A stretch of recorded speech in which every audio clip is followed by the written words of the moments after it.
ইন্টারভিউতে তারা বলেছে নিজেদের স্বপ্ন আর এই জার্নিতে আসার গল্প, কিভাবে শুরু, ইন বিটুইন স্ট্রাগলস, আর কিভাবে একটা মুহূর্ত বদলে দিয়েছে তাদের লাইফ।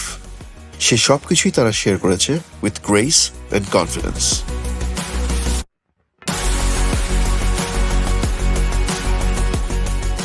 চ্যানেল আইয়ের অফিসে শাইখ সিরাজের সাথে দেখা হওয়া ছিল তাদের জন্য একটা স্পেশাল মুহূর্ত। তার কাছ থেকে পার্টিসিপেন্টসরা পেয়েছে রিয়েল ইন্সপিরেশন, যে কথাগুলো তাদের কনফিডেন্স বাড়িয়ে দিয়েছে আরো।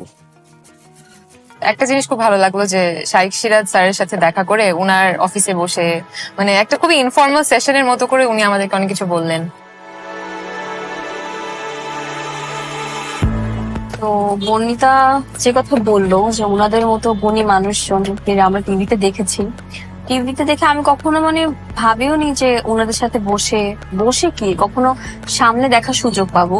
সেখানে ওনাদের সাথে বসে আমরা সেশন করি, আমরা তাদের কাছ থেকে জিনিসপত্র জানতে পারি, অনেক কিছু আমাদেরকে বলে, আসলে অবাক লাগে খুবই।